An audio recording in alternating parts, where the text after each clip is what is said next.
Though yet of Hamlet our dear brother's death the memory be green, and that it us befitted to bear our hearts in grief, yet so far hath discretion fought with nature, that we with wisest sorrow think on him, together with remembrance of ourselves. Therefore our sometime sister, now our queen, the imperial jointress to this warlike state, have we taken to wife.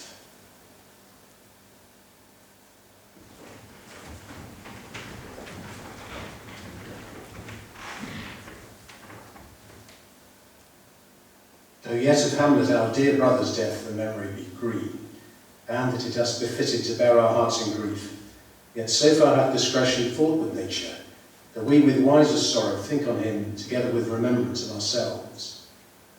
Therefore our sometime sister, now our queen, the imperial jointress to this warlike state, have we taken to wife.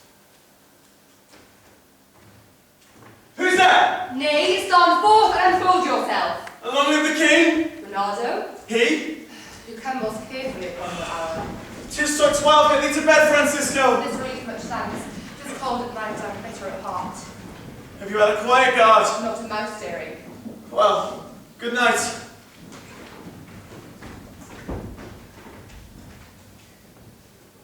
Oh, welcome, Horatio. Welcome, good Marcellus. What?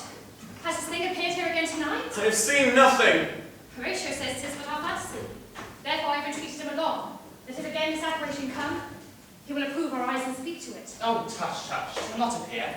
Sit down a while, and let us once again assail your ears that are so fortified against our story what we have tonight seen. Well, sit we down, let us hear Bernardo speak of this. Peace! Look! Here it comes again! In the same figure, like the king is dead! Thou art a scholar, speak to her, Horatio! Looks it not like the king market, Horatio! Most like. It harrows me with fear and wonder. It would be spoke to! Question it, Horatio!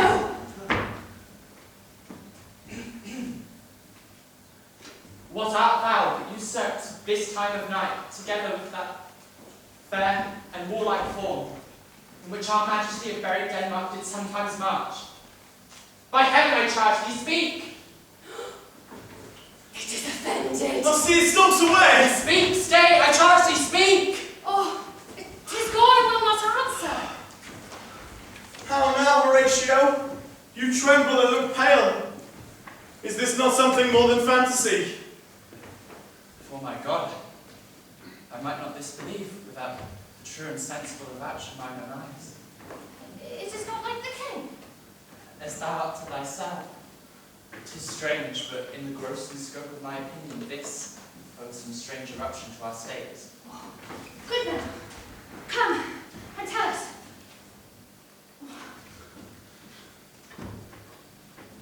Why is this strict? Why this same strict and most observant watch do nightly tours the subject of our lands? And why such daily cast of brazen cannon or foreign mark the implements of war? Who is it that can inform me? Well, that can I. At least the whisper goes so. Our last king was, as you know, by Fortinbras of Norway dead to the combat, in which our valiant Hamlet did slay his Fortinbras, who did forfeit with his life all lands to the conqueror. Now so young Fortinbras, of unimproved mental, hot and full, has sharped up a list of lawless resolutes, but to some enterprise that hath a stone gate, but to recover of us, by strong hand he turns compulsory those forsake lands that by his father lost.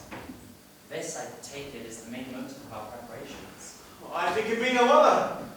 But even so, well may it sort that this portentous figure comes armed through our watch, so like the king that was the question of these wars. The motive it is to trouble the mind's eye. In the most high and palmy state of Rome, a little ere the mightiest Julius fell, the grave stood tenantless, and the sheeted dead did squeak and gibber in the Roman streets. But soft, behold! Look where it comes again! I'll cross it, though it last me. Stay, illusion! If thou hast any sound or use of voice, speak to me. If there any good thing to be done that may to be do ease and grace to me, then speak. If thou art privy to thy country's fate, which haply foreknowing may avoid, then speak. No, stay and speak! Stop it, Marcellus! Shall I strike it with my partisan? Will do if it will not stand. Oh, it is here! Tis here! It is gone! We do it wrong being so majestical to offer to show of violence, for it is as the air invenerable, and our vain blows malicious mockery. It was about to speak when the cock crew. And then it started like a guilty thing upon a fearful summons. I have heard the cock that is the trumpet to the morn doth awake the god of day, and his warning, the extravagant and erring spirit hies to his confine. Faded on the crowing of the cock. Some say that ever against that season comes wherein our Saviour's birth is celebrated, the bird of dawn is singing all night long. And then, they say, no spirit dare stir abroad. The nights are wholesome, and no planet strikes, no fairy takes, nor witch have power to charm. So hallowed and gracious was that time. So have I heard, and do in part believe it. Let us impart what we have seen tonight unto young Hamlet, for this spirit, done to us, will speak to him. Let's do it, I pray. And I know this morning what we will find him most conveniently.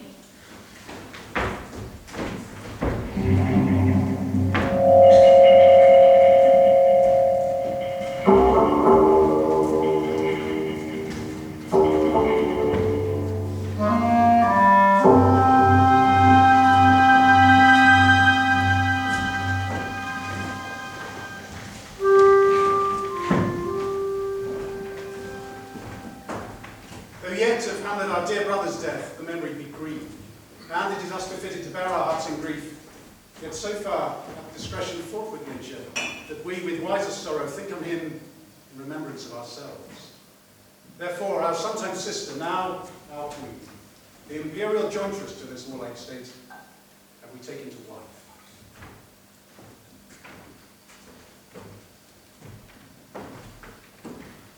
Now follows that you know. Young Fortinbras, holding a weak supposal of our worth, hath not failed to pester us with a message, seeking the return of those lands lost by his father. We have here writ to Norway, uncle of young Fortinbras, to suppress his further gate here. Now, Laertes, you told us of some suit. What wouldst thou beg, Laertes? My fair lord, your leave and favour to return to France, from whence so willingly I came to Denmark, to show my duty in your coronation. Have you your father's leave? What says Polonius? He hath, my lord. Wrong for me, master leave. I do beseech you, give him leave to go. Take thy fair hour, Laertes. Time me that. My best graces spended upon you. But now, my cousin Hamlet. There's a more than kid and less than kind. How is it that the dark clouds still hang on you? Not so, my lord, I too much of the sun. Hamlet, cast off thy nighted colour, and let thine eye look like a friend on Denmark. Do not forever with thy veiled lids seek for thy noble father in the dust. Thou know'st it's common. All that lives must die, passing through nature to eternity. Aye, lady, 'tis common. If it be, then why seems it so particular with thee? Seems? Nay, it is, I know not seems. 'Tis not alone my inky cloak, good mother, nor customary suits of solemn black that could note me truly. For these indeed seem, for these are actions that a man might play. But I have within, which passeth show, these but the trappings and the suits of woe.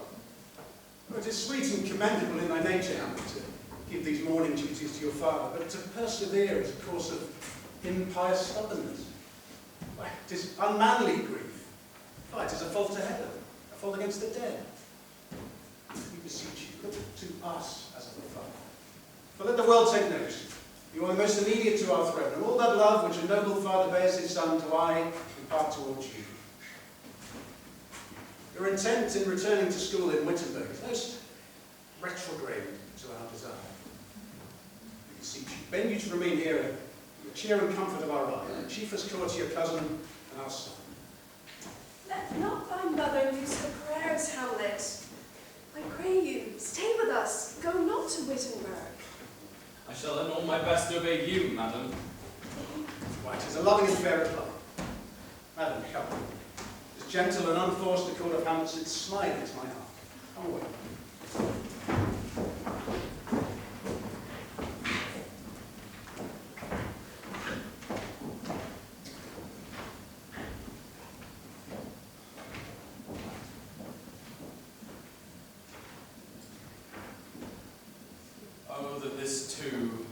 too solid flesh would melt, thaw, and resolve itself into a dew, or that the everlasting had not fixed his cannon against self-slaughter. Oh, God. God. How weary, stale, flat, and unprofitable seem to me all the uses of this world. Fie upon it. Fie! 'Tis an unweeded garden that grows to seed things rank and gross in nature, possessed merely, that it should come to this. But 2 months dead, nay, not so much, not 2. So excellent a king that was to this. Hyperion to a satyr, so loving to my mother that he might not beteem the winds of heaven visit her face too roughly. Heaven and earth, must I remember? Why, she would hang on him, as if increase of appetite had grown by what it fed on, and yet, within a month, let me not think on it. Frailty, thy name is woman. A little month, ere yet the shoes were old with which she followed my poor father's body like Niobe, all tears. Why she, even she, oh God! A beast that wants discourse of reason would have mourned longer married with my uncle. My father's brother, but no more like my father than I to Hercules. Within a month, ere yet the salt of most unrighteous tears had left the flushing in her galled eyes, she married. Oh, most wicked speed to post with such dexterity to incestuous sheets, it is not, nor it cannot come to good. But break my heart, for I must hold my tongue.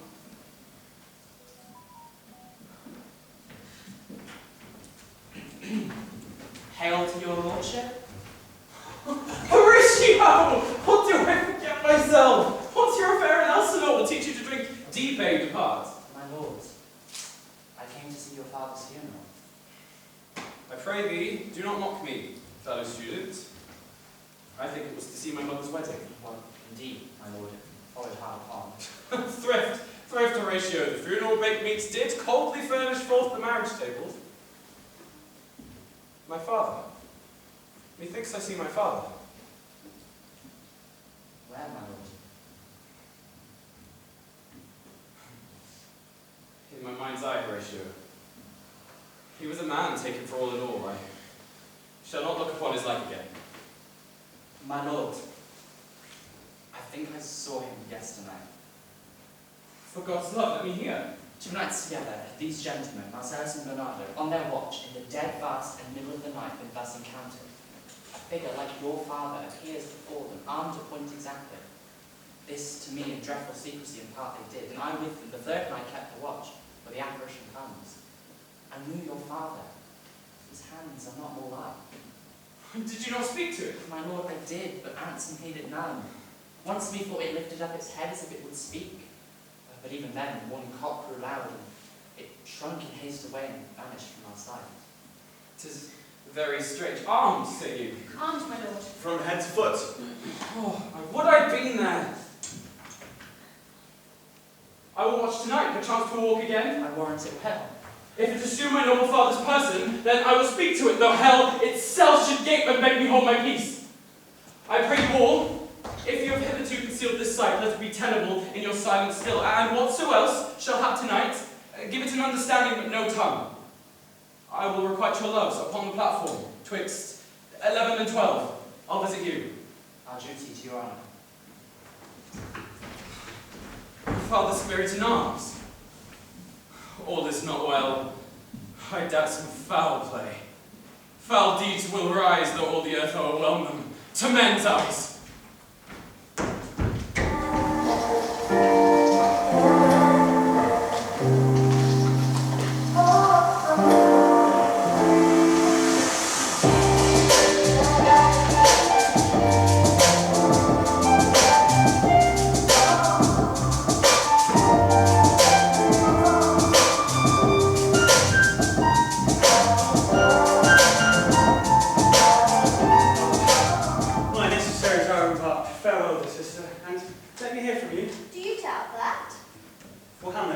tried to win his favour, holds the fashion and toy in blood no more.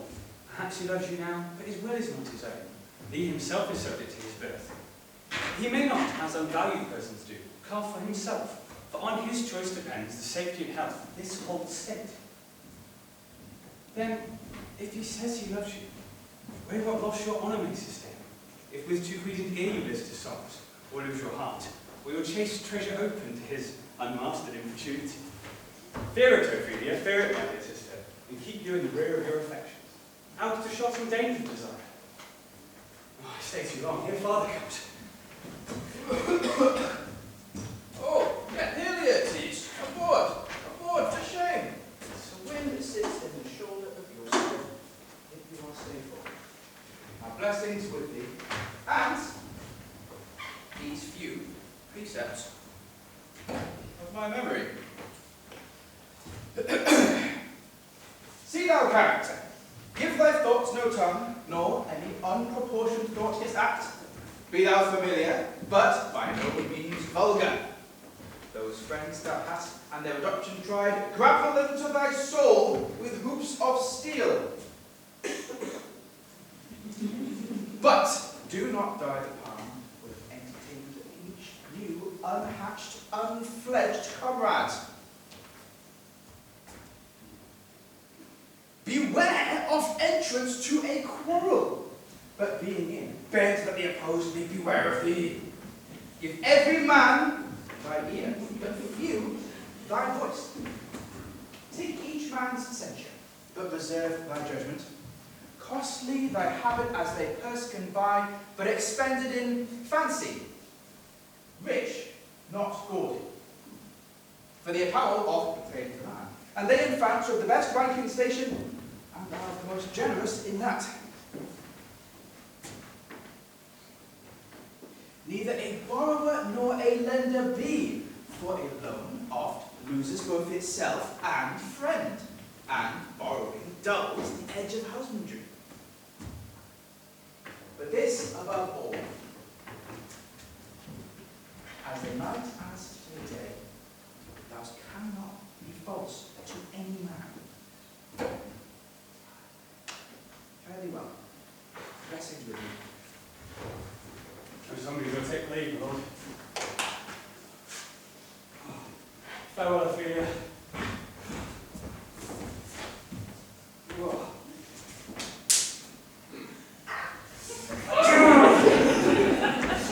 Hey, remember well what I've said to you?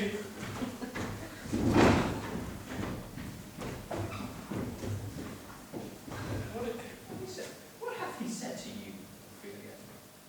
So pleased with something touching the Lord Hamlet. Oh, very well be thought. 'Tis told me very of late has given private time to you and yourself, and have your audience being most free and bounteous. I must caution, you do not know yourself more clearly. Not as it behoves my daughter or your honour. Out with it. What's the truth? He hath, my Lord of late, made many tenders of his affection to me. Affection? Oh, pooh, you speak like a little green girl, unsifted in such perilous circumstances. Do you believe these tenders, as you call them? I do not know, my Lord. What should I think? Marry, I will teach you. Think yourself a baby. That you have taken these tenders for true pay, which are not sterling, and tender yourself more dearly, or you'll tender me a fool. My Lord, he hath been courting me with love and given countenance to his speech with all the holy vows of heaven. Springs to catch Ophelia. Do not believe these vows. I would not. In plain terms, and from this time forth, if you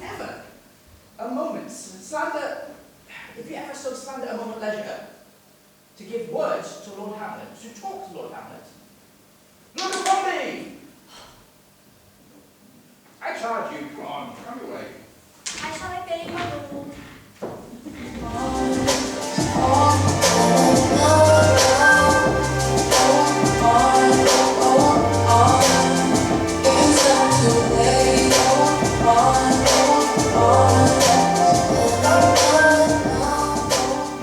What's that now? I think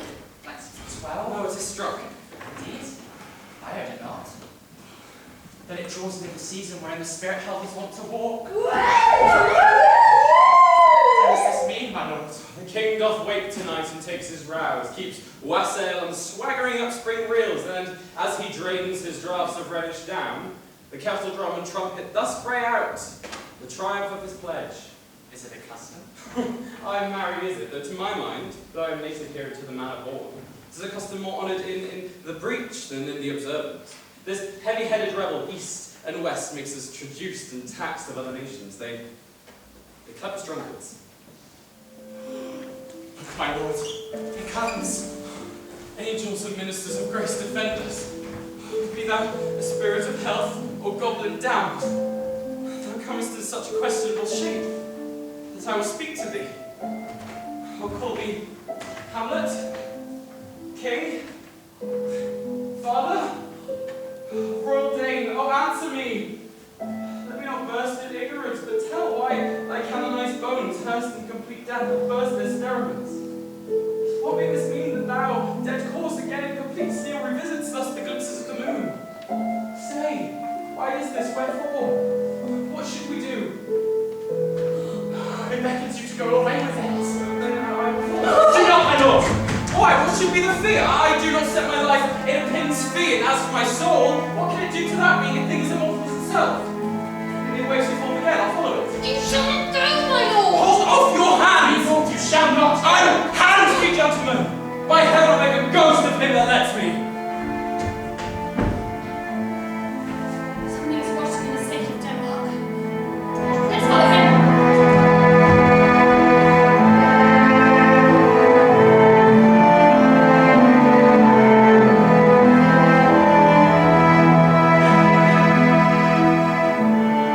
Speak. I am bound to hear. Thou shalt seek revenge when thou shalt hear. What? I am thy father's spirit, doomed for a certain term to walk the night, and by day confined to fast in fires, until the foul crimes done in my days of nature are burnt and purged away. But list, oh list, if this ever thy dear father love, revenge is foul and most unnatural murder. Murder! Murder, both foul, strange, and unnatural. Haste me to know it, that I, with wings as swift as meditation or the thoughts of love, may sweep to my revenge. And find me out. Now Hamlet here. 'Tis given out that, sleeping in my orchard, a serpent stung me, so that the whole air of Denmark be a forged process of my death, rankly abused. But know thou, noble youth, the serpent that did stain my father's life, now wears his crown. Oh, prophetic soul! My uncle! Aye, that incestuous, that adulterate beast, with witchcraft to his wit, won to his shameful lust the will of my most seeming virtuous queen. But soft, brief let me be. Sleeping in my orchard, thy uncle stole, with curse to venom, in a vial, in the porches of my ears did pour this leprous distilment. Thus was I, sleeping by a brother's hand, of life, of crown, of queen, at once dispatched, cut off, even in the blossoms of my sin, no reckoning made, sent to my account with all my imperfections on my head. Oh, horrible, most horrible! But, however so thou pursuest this act, take not thy mind, nor let thy soul contrive against thy mother aught. Let her be to heaven, and to the thorns that in her bosom's lodge to prick and to sting. Fare thee well at once. Adieu, adieu. Hamlet, remember me. Remember thee? Yeah, thy commandment all alone shall live within the book and volume of my brain. Oh, most pernicious woman! Oh, villain! Villain! Smiling down villain! So, uncle, there you are. And to my word it is, adieu, remember me. I have sworn it. What news, my lord? Oh, wonderful! Good, my lord, tell it. No, nor reveal it. Not I, my lord, by heaven. Nor I, my lord. There is ne'er a villain dwelling in all Denmark, and he is an arrant knave. touching this vision here, it is an honest ghost, that let me tell you. Now, good friends, give me one poor request. What is it, my lord? We will.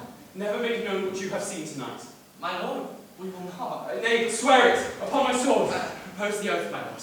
Never to speak of that which you have seen. Swear by my sword. Swear. Oh, but day and night, this is wondrous strange. And therefore, as a stranger, give it welcome. There are more things in heaven and earth, Horatio, than are dreamt of in your philosophy. But come, here, as before, never, so help you mercy. How strange or odd soe'er I bear myself, as I perchance hereafter think meet to put an antidisposition on, that you, at such time to seeing me, to know that you know aught of me, swear. Swear.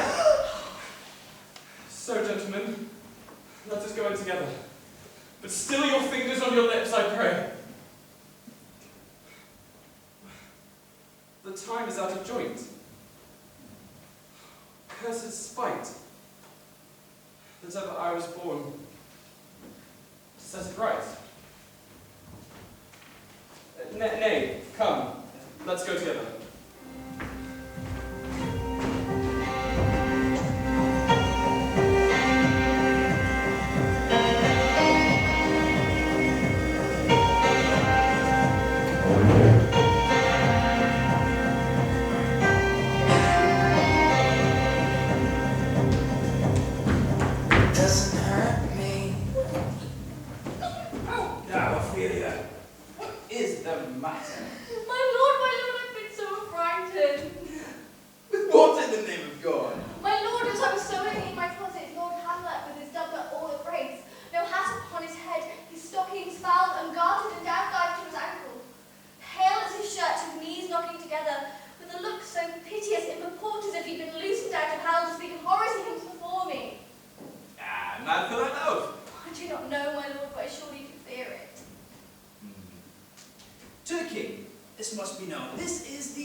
Trifle. He means directly. Beshrew my jealousy.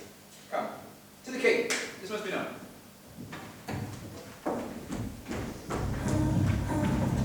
You wanna know that it doesn't hurt me. You wanna hear about the deal I'm making.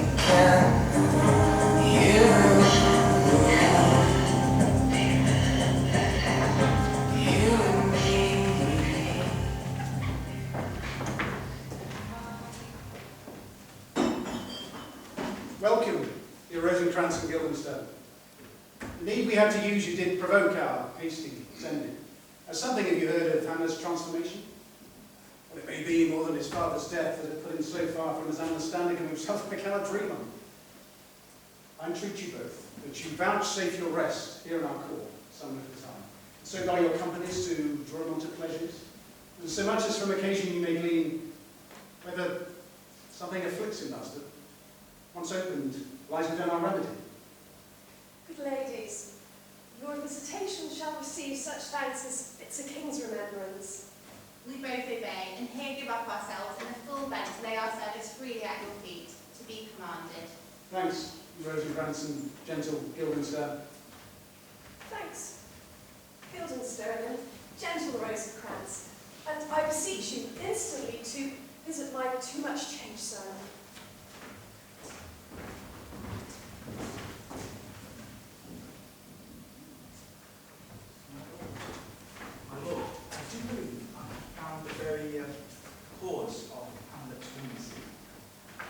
That I do long to hear.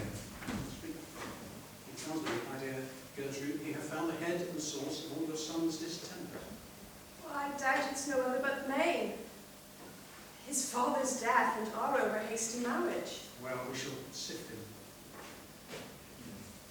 Now this business is well ended. My lord, since brevity is a soul of wit, I will be brief. Your noble son is mad. Then he is mad. 'Tis true. 'Tis true. 'Tis pity, and pity it is. 'Tis true. 'Tis mad. Let us write then to find the cause of this effect, or shall we say defect, as effect defective comes by cause. And thus it remains, and it remains thus. Perpend. I have a daughter, who in her duty and obedience hath these. Mark, gather, surmise. To the celestial, my soul's idol, the most beautified Ophelia. Doubt thou that the stars are fire, doubt that the sun doth move, doubt truth to be a liar, but never doubt I love. O dear Ophelia, I am ill at these numbers, I have not art to reckon my groans, but that I love thee best, O most best, believe it, adieu. Thy evermore, most dear lady, while this machine is to him, Hamlet. Now, my daughter, in her duty and obedience, hath indeed, and more, have his solicitings been out of means by place and my time, all given to mine ear? But how hath she received his love? When I heard this hot love on the wing, as my young mistress did to speak, Lord Hamlet is a prince out of thy star, this must not be. And with these few precepts, I told her to lock herself from his resorts, admit no messengers, receive no tokens, and with these fruits of my advice, he was repulsed. Short tale to me, he fell into a sadness, and thence to a fast, and thence to a watch, and thence to a weakness, and thence to a lightness, and then into the declension wherein he now raves, and we will mourn for. Do you think 'tis this? May well be, very likely. Hath there ever been such a time where I have said 'tis so, and it proved otherwise? Not that I know. Take this from this, if it be otherwise. And if circumstances lead, I will find the truth, even if it is hidden in the centre. How may we try it further? Well, you know, he sometimes walks 4 hours here in the lobby. So he does indeed. At such a time, I will lose my daughter to him, and you and I, behind the arras, will mark the encounter. If he love her not, and then if he fall thereon, I will no longer be an assistant for the state, but own a farm and carters. But look, where sadly the poor wretch comes reading. Oh, here you go. Away with it. Away with it.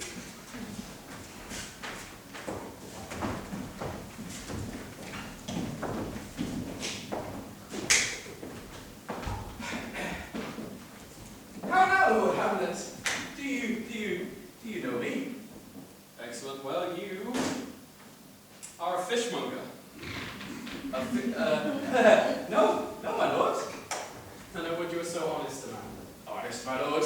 Aye, sir. To be honest, as this world goes, to be one man picked out of 10,000.